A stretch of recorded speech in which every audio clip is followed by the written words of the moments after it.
This is Professional Launch with Ricot Aladin, positively connecting the less connected, bridging gaps, and building futures in the community. Professional Launch with Ricot Aladin. Hello, professionals. My name is Ricot Aladin, and I am the founder of Professional Launch and the host of the Professional Launch Show. Today, our guest is running a little late, so we're gonna continue at least share a little bit about what we want to accomplish with Professional Launch in the meantime. And so, when I started Professional Launch, one thing I realized is how much people in the community have contributed in my life, in my professional life. And my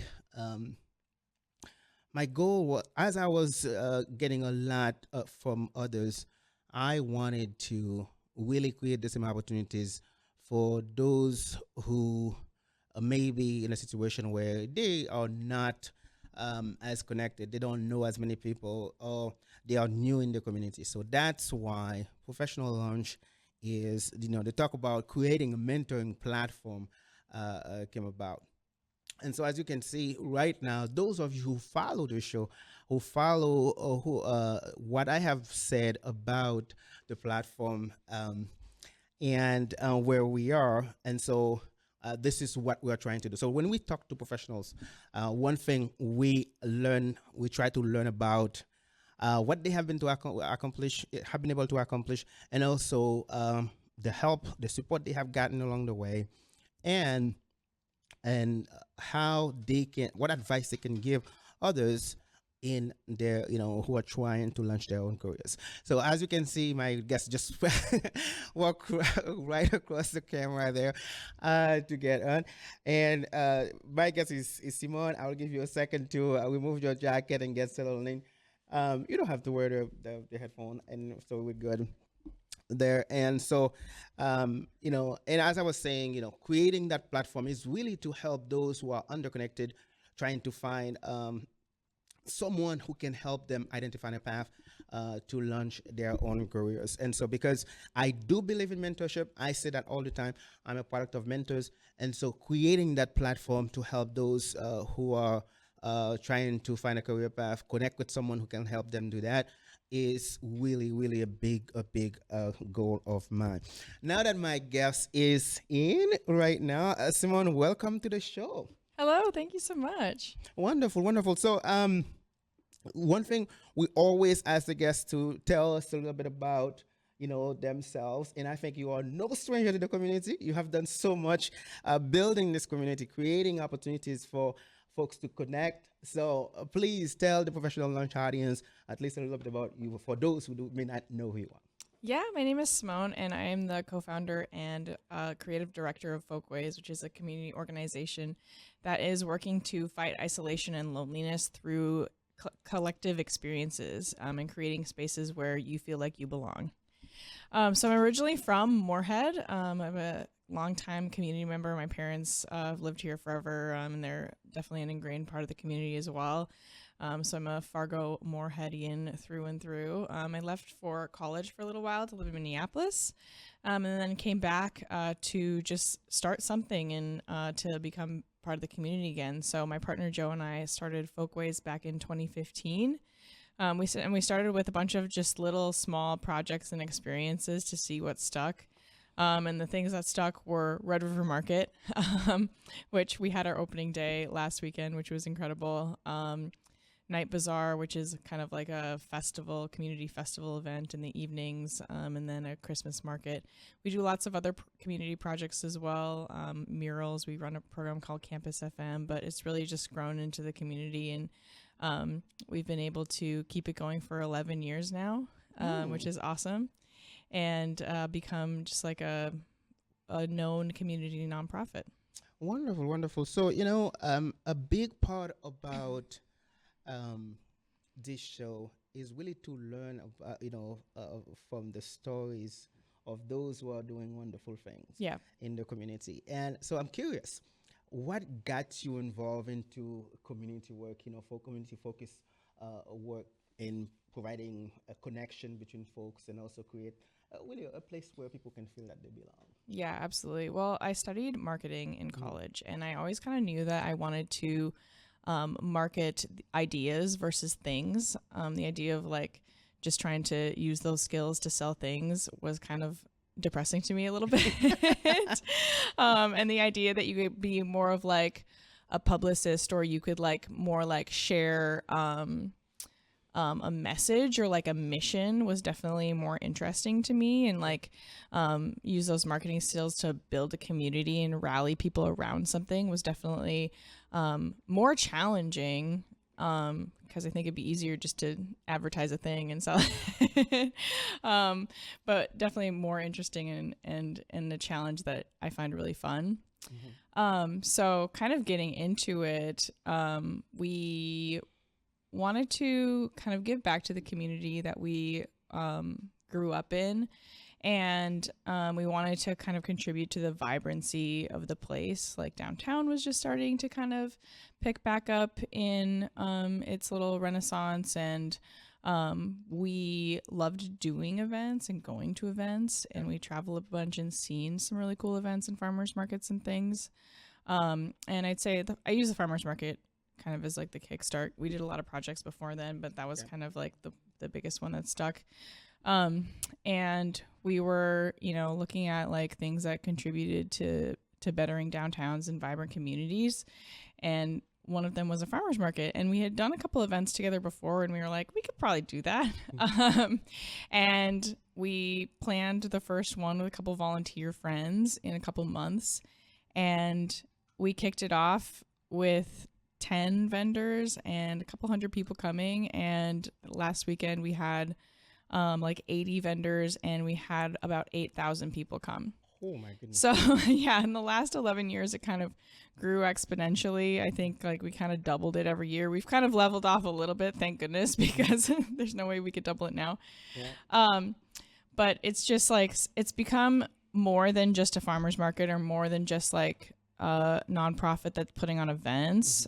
We've really shifted our focus to that fighting isolation and loneliness after the pandemic. Especially people have become more lonely than ever. They're just not leaving their houses. They're not spending as much time with their friends. They're not, they're just a statistic just came out about how few people are going to parties. Birthday parties are just like friend gatherings that normally would be, an obvious yes invite. Yeah. So now we're looking at different ways to connect people within our events. How do we host small group, interest group things within our events? We just had a senior social a couple months ago during one of our farmers markets. And we said, hey, if you're 55 plus, come on over before the farmers market starts. Grab a cup of coffee and a donut and sit at a table with someone you don't know. And we had over 100 people come. Wow. Which really shows that it's resonating with people. People want to get back into it. They want to make friends, and they just maybe don't know how. So within our events, we're just really kind of creating those opportunities for people to get back in and kind of stretch that muscle of being social again. Yeah. So when we were, thinking of guests, one of my friends said, well, who you should interview? You should interview Simone and Joe. I said, no, they say you should interview Simone. And I said, okay. She was on the list of potential guests. And I said, why do you suggest that? And then he said, well, because you're trying to facilitate a connection between college students and experienced mentors. Yeah. And they are trying to bring people together to avoid loneliness and so on and so forth. And so there is a mutual avenue there that you guys can explore. So so much to unpack from what you just said, because I really admire the fact that your team, or Folkways can bring people together. That's the number one thing, right? Bring people from all background and doing whatever that they can do to when they get together. So now let's switch back to your background a little bit. You have background in marketing. Yes. And business. One thing we are finding out is a lot of time kids that are in college about to graduate, they don't know what they're gonna do with their major. Yeah. So while you were in school, what led you to focus on that area? Is it a mentor? Is it, how did you say, okay, I'm gonna focus on doing that? Definitely. Yeah. Yeah, definitely. I had a lot of good influences in college for sure. I did a lot of volunteer work in college. And that was one of the things that pointed me towards the direction of kind of more of a nonprofit career than a corporate career. A lot of people who were like really good at facilitation, mentors that were able to bring people together, get people talking, get people to like have vulnerable moments together in nonprofit facilitation. And that's one of the reasons definitely why I wanted to go into that world versus corporate kind of selling stuff. And yeah, just like college student groups that I had adult mentors in, adult trainers, I guess I would kind of say. And that definitely helped me point in the right direction. Wonderful. So we're going to take a short break here. When we come back, we'll continue with the conversation. We'll be right back. We are back. My guest today is Simone Wai. She is the co-creator of Folkways and the creative director there. And so I'm so glad to have her on simply because she is doing wonderful thing in the community to combat loneliness. Is that right? Exactly. Yeah, loneliness, and also working. They have so many different programs with their organization. And so, Simone, right before break, we were talking about your major, how that has been. You have used your major in certain ways that others may not see as, may not have that clear path to ways of identifying what they can do with their major. So, and this is part of the work of Professional Lunch. Help them connect with folks who have seen some success, regardless of their major, so that they can help them identify what they can do also, right? And so tell me a little bit more about what your organization do and how they help college students, or what they are doing in that direction.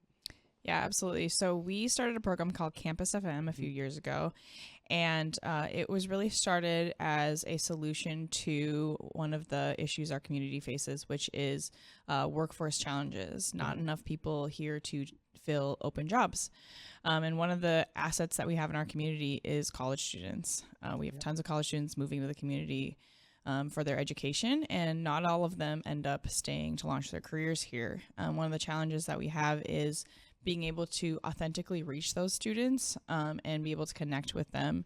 So we started Campus FM, which is both a mentorship and educational program and a social media agency. So every year we host a course, a internship. We call it a creatorship because the students are content creators. And we have I think it's a 12-week course where they go through classes with social media professionals on our team, and they learn how to manage a brand. They learn how to post as Campus FM for the community. So the results of their homework that they do throughout the course, which is a paid internship, so that's an awesome opportunity to learn and get paid for a summer job. The results of their homework go on to our Instagram channel, Campus FM Instagram channel, which is directed at college students as well. So they share what they love about the community, what they're learning about the community, different job opportunities that are available. They do interviews, and just share their life in the Fargo-Moorhead community to show what is out there to their peers. And not only are their peers influenced to check out the events that they're hosting off social media, to try, a new coffee shop or a new place, the students that are part of it are influenced by their experiences as well. And we've had several students go through the program and say, hey, I was moving back home or wherever I wanted to get a job. And now that I've done this program, I felt more connected to the community and I actually want to stay, launch my career. Or they get jobs through the experience that they have at the program through other media agencies. And we have media agencies, staff come speak to our students, and they make those connections, and then they go on and get jobs at those places. So it's an awesome opportunity to provide mentorship. Our team is so awesome in helping them launch their careers. We help them get their LinkedIn set up. We help them build their portfolio. We help them make those connections and get them out in the community. And we've really seen several of our students really blossom in their early careers. So it's been really cool to see the effect it has. The videos that these content creators make, their first ever TikTok video or Instagram video, and they get thousands of views on their first ever video, and it's just like a confidence boost for them. Yep. To know that they can do it and the course is working, but it also just kind of exposes them to what's available in the community.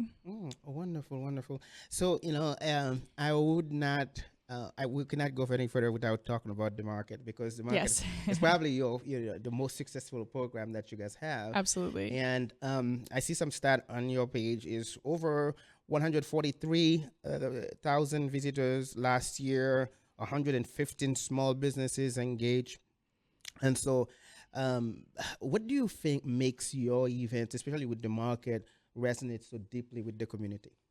Absolutely. Well, first of all, is that everything is local. It's authentic to their community. It's brought here by their neighbors. The Folkways team isn't setting up 80 booths. It's 80 of your neighbors who started a small business and took a risk and are making something with their own hands, with their own love, and presenting it to the community.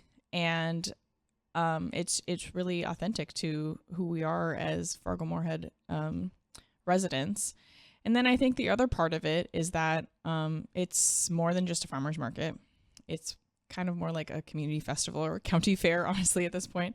So we have live music performances. We have educational opportunities. We have cooking demonstrations. We have kids activities. And we accept SNAP EBT, so anyone can come to the market. We give away free bus rides to people who are coming to the market. So really anyone can come, and we try to make it as welcoming of an atmosphere as possible. Wonderful, wonderful. So, and also you guys are combating workforce retention and economic vitality.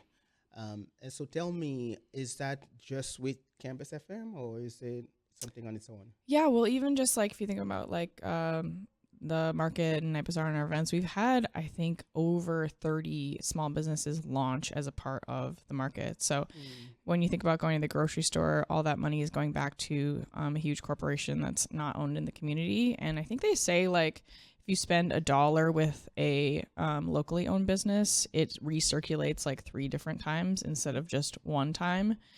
So if you think all that money is going back to your neighbors and they're able to spend it again in the community, how more vital our local economy becomes. Wonderful, wonderful. So can you, you said that earlier at the beginning of the conversation that, you try many different things, that many different projects. And how did you guys start, the idea with the radio market? Yeah. Yeah, if you told me I would be running a farmer's market, 15 years ago, I'd have been like, that's crazy. Yeah. Because I definitely didn't intend to get into this very niche kind of job. Yeah. But yeah, it was really just like as a way to, jumpstart our community and make our downtown better. And we just started talking about it and saying like, hey, we want to start a farmer's market. And all these people were like, no, it's not going to work. It's been tried before. People don't do anything in Fargo on the weekends, which is obviously not true.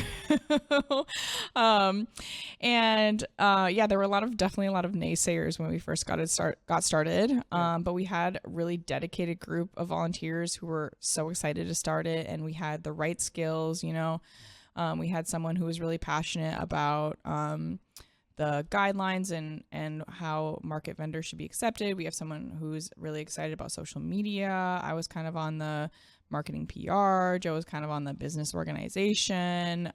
We had someone else who was really interested in the kind of like the nutritional SNAP, all that. So we had, I think, the right people. I think it was the right time. We had the right skills, and we were able to kick it up in just a couple months of planning. I think it only took us 2 months to plan the first ever market. And I think we had our expectations in the right place. We were like, we have 10 vendors and a few hundred people come, that's going to be a farmer's market, and we're going to go from there. And like I said, it really just grew exponentially once people saw the potential of it. They wanted to be a part of it, and that was really what helped us out along the way. Yeah, I can testify to that. I was a part of the market, and then, both as somebody who goes in enjoy the food and stuff like that, but also as a vendor. So that was really, and as a musician. Yeah. So that's, I enjoy I enjoy being a part of that James, is it time for another break? Okay, so we're gonna take one more question. After that, we're gonna go to break. So you mentioned a Christmas market. Is that how do you have a Christmas market in Fargo here? I guess that I've been really dying to ask the question. So tell me a little bit about that. So we have traveled a lot and have gotten a lot of our event ideas from our travels. And one we were really inspired by kind of people at the same latitude as us. We're very far north, and there are people who are thriving even further north than us. So in Europe, Christmas markets are super popular, and it's equally as cold there. And after work, when it's dark out already, people are going to their town square and gathering their families and eating dinner outside by the fire pits and getting a drink and doing their Christmas shopping. And it really makes the dark and cold evenings more fun. So we just, took the idea and made our own. So now we run for 6 days, the weekend before and the weekend after Thanksgiving. Last year we had about 30,000 people come to the event over 6 days. Yes, it was very busy, so fun. We're at the Fargo Civic Center in downtown Fargo. We take over the outside plaza between the Civic Center and the library. And we make that into our winter wonderland, and inside we have an amazing gift market. We've got a food hall that's run by Drecker Brewing, and it's just a really awesome time. It's an intergenerational experience. Kids and families all coming out and really just creating those memories and traditions for people in the community. Oh, wonderful, man! This is really good. I mean, I bet a lot of people are listening to this. I didn't know there was a Christmas market. Yeah, yeah, absolutely. All right, so we're gonna take another short break here. When we come back, we'll talk about mentorship, because this is what the platform is about. This is what Professional Launch is about. We'll be right back. We are back today. I am talking to Simone. Simone is the creative director and the co-founder of Folkways. She is here in the studio to talk about the things that she is doing in the community. And we were just talking about the Red River Market. We talked about Campus FM. But before we continue with the next segment of the conversation, which is talking about mentorship, I have a favor to ask you. If you are listening to our program or watching this show live, we need you. We need you to help us keep this program going and also keep our organization going. So Professional Launch is a nonprofit organization, and therefore we heavily rely on guests, on friends, on partners to keep our operation going. So if you are not a friend of ours, go online and find us and connect with us, and also see in every way that you can support a Professional Launch, whether it's by just following us online or donate to our organization just to keep our operation going. We thank you so much for your support. Now, Simone, thank you again for being here today. One thing we like to talk to the folks who come on this program or come on the show is talking about mentorship. Given everything that you have accomplished, I can only assume that you have probably many mentors. I like to say sometimes that I'm a product of mentors simply because I have a lot of people that who connect, who invest in me in one way or another. And so here's the question. Have you had mentors in your life, and how have those mentors influenced you? Definitely. I would say there's like a couple different categories of mentors. There's like are my event planning mentors who have an obvious connection because, it's tough out there. Oh, yes. That I can second that. Definitely. It's a hustle. I always say running events is like opening and closing a business on the same day. Yeah, there's a lot going on to it. Yes, you're doing all the elements of the business, but it's only for a moment. So it's definitely so helpful to have people out there just to like share their experiences and commiserate sometimes and kind of point you in the right direction. And then I'd say there's like kind of my like nonprofit fundraising and all of those kind of in that category of mentors, of people who know what it's like to ask people for money, ask people for a sponsorship, like get in with foundations, those kinds of things. It's like, because those things are like so relational, having mentors in that area when you're running a nonprofit is absolutely essential. Like you can't do it without people who have come before you, for sure. Showing you how to build those relationships well and maintain them well, and really opening the door for you. Like Folkways would not be where it is now without people just sharing their mentors of ours, sharing their Rolodexes with us, and making that first introduction. Of course, you have to take it from there. You have to be the person that steps into that door, but having it opened by mentors of ours has been essential for sure. And then I think there's also just like personal mentors. Like who's the person that you want to be personally? What are you striving for? And how can those mentors show you the way? But I've also had the opportunity to be a mentor for tons of people too, which is so fulfilling and awesome. And I think even if you don't feel like you're in a place where you have, fully ascended in your career or your personal life or whatever, I think it's important to know that you still have a message to share. Enough to give to someone who's maybe a step below you, and you can inspire someone to ladder up with you as well. And I think seeing our interns or our staff, really, we hire people very young in their careers, and we've been able to raise people up into a success that I would not have even imagined. And that's so incredible to see.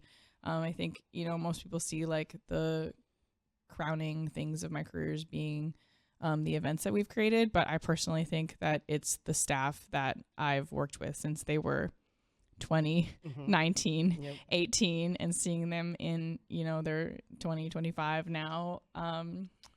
It's like amazing. And that's the thing that definitely keeps me going in my work is fostering that growth in our team and just raising them into their careers. And they probably won't work for me forever, and that's okay. But I just want them to leave our work as saying that they had an awesome experience and they learned so much, and that they're grateful for what they had at Folkways. Wonderful, wonderful. So you have been a mentee and you have been a mentor. And we are Professional Launch is creating a mentoring platform to connect college students with, with experienced mentors. Now, here's a twofold question. What do you suggest? What do you think the students who want to find a mentor should do? Well, now that we have a platform, you can connect with someone on there, but what do you think they should do to begin that relationship with a mentor? And what should the mentor do to kind of help make that a little easier for them? Yeah, definitely. I think, like I said, like there's not one person that is going to be everything that you want to be, probably. And you can kind of like think of those areas in your life of what you want to improve on or what you want to strive for, and kind of breaking those out and seeing like, okay, maybe like this person could be my, whatever coach for this thing, and this person can be my coach for this thing. And I think like being clear about in your communication about what you're looking for and like what you admire about that person, and how you think that they can help you reach those things. I think that like I said, like someone is going to open the door for you, but you still have to make the effort to step in. So I think you need to show a mentor that not only are you going to like ask for a little help, but like you're going to take the initiative to take that. Because I think the worst thing that you could do is like ask someone for that coaching or help, and then not necessarily like either take their advice or like not feel like you're putting in the effort when they're giving you so much. So yes, that probably will stop them from making themselves available to mentor others. Absolutely. Yeah. So another part of that is based on when we ask students what would they look for in a mentor, what would they, what is it that they would need a mentor for? Most of them say launch their careers. And when I say explain a little bit about that, they say, well, help me find an internship, help me find a part-time opportunity. It's not so much as the professional development aspect of it, but it's geared towards getting an opportunity.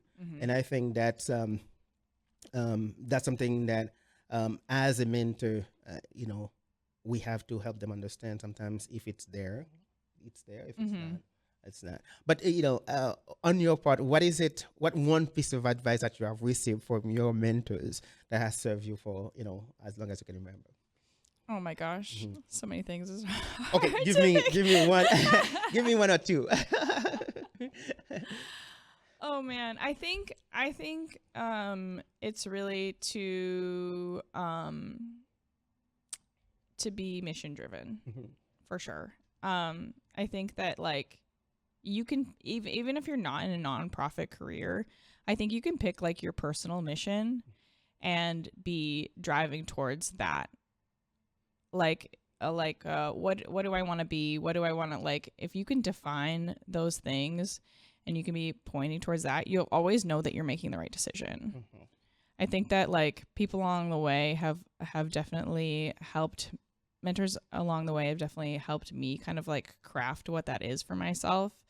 Whether that's like making a vision board or like doing annual goals. Like I definitely had so many mentors along the way help me like establish the framework that I use to set my personal goals. And that has helped me like create that North Star for myself. And I think that that is like just like such an important way to feel confident in the decisions that you're making and the steps you're making forward in your career.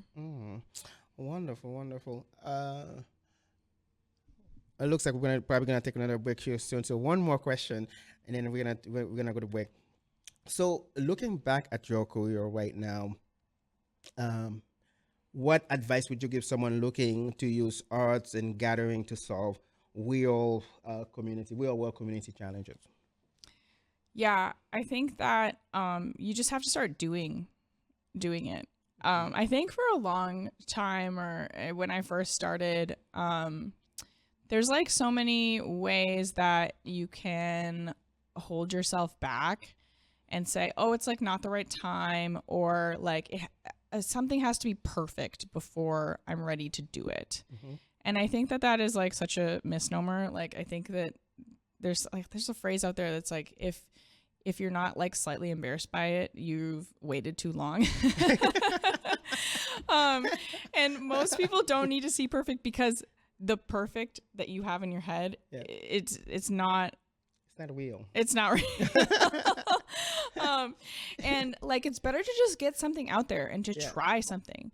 And if you tell yourself like it's a pilot or it's a test or it's like it's a draft, then like it's good. You're like it's great. I'm just trying it. So I think like getting rid of the idea that like it's got to be the perfect time or the perfect thing. Like just try a miniature version of whatever you're trying to do. It doesn't have to, you don't have to launch your thing when it's like perfect and full time and like you're able to quit your job. Like just like start doing whatever you want to do on the side, or start learning whatever you want to do on the side. And if you're really truly passionate about doing it, it will take off from there. Wonderful, man. I love that. It's because it's really hard to start something, especially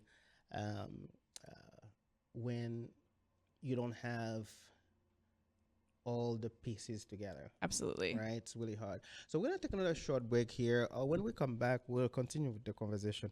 We'll be right back. We are back today. My guest is Simone Wai. She is the co-director and the creative director and the co-founder of Folkways. And my goodness, I really admire your work and anything that has to do with bringing the community together. And I think, we know that we need more of that. And whenever, somebody is doing that, I applaud that. And I really, you guys deserve to be acknowledged for the work that you have been doing with your organization. And so this is the last segment of the conversation.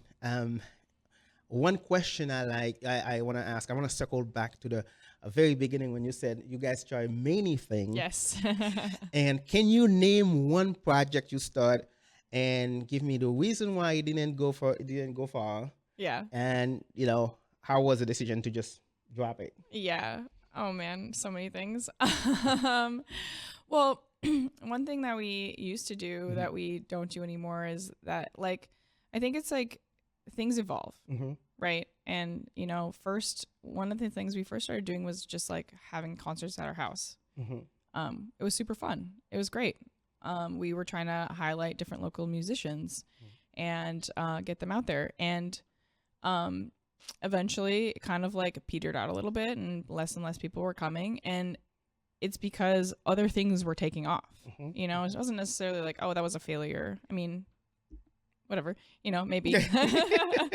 But we were booking more musicians at bigger events, and bars were starting to pick up these musicians, and they were starting to play other places, and that's great. And I think that like you need to like be able to look at the life cycle of things, and acknowledge that there is a life cycle to a lot of events, and that like some things should just sunset at a certain point. One time I talked to like one of the most successful restaurateurs in Minneapolis, and we were just having like a coffee meeting, and he was saying, you know, there was this restaurant that was like super popular, and he was the owner, and it's still open today, but he said something that will like always stick with me, because I was like looking at this person like, wow, you're so successful, your restaurant's amazing, like you have all the critical acclaim. And he said, you know, when I sign a lease for a restaurant that's like a 10-year lease, I'm never expecting for this restaurant to fill that lease to the end. Real. Like, it's just my expectation that like the restaurant life, like at a certain point, people are going to be not as interested in it anymore. Something else is going to open. That kind of food's going to go out of style. The hype is over. And just like seeing that person where I'm like, wow, that you're so successful, you're such a great chef, like you're such a good business owner, saying like at a certain point this is going to come to an end, and that's okay. Yeah, was like, whoa. An eye-opener for you, right? Definitely an eye-opener. And I think, yeah, especially in the event world, things just, they ebb and flow, and there's so many factors. You'll see, like, I think there was just an article in the paper about the Red River Valley Fair today, and how much their attendance has ebbed and flowed over the year. And that's just how it goes. That's just life. And no matter, you know, how successful you are one year doesn't mean it's going to keep coming the next year. And that could be factors of you and your business, but it also could be anything else, the economy, other things that are going on. People's tastes change, and that's okay. Wonderful. So we have two more questions before the end of the show. The first one is, what has been the most magical moment of you've witnessed when, when you bring communities together, and when community members truly felt they belong with your event? Yeah, I think one of those is the Night Bazaar. And this is like, I always say the Night Bazaar is a place that you can see something you've never seen before, and you can see it with your grandma. It's open to everyone, and it is like the wackiest. It's like Cirque du Soleil on the streets. We try to get performers that don't have a traditional stage. So we've had skateboarders perform, we've had roller skaters, we've had clowns, we've had mimes, we've had fire performers, just people who are learning something really cool but don't necessarily fit different places that they could perform. Okay, so we have one more question, and we have about 1 minute for it. Yeah. Go. So now someone is in college right now. Last 2 months ago we have graduation. They're trying to find a career path, or they're trying to connect with a mentor. What's the number one advice you would give them, because you've seen success in your line of work yourself? Yeah, put yourself out there. There you go. Don't be afraid to meet people. Follow Campus FM.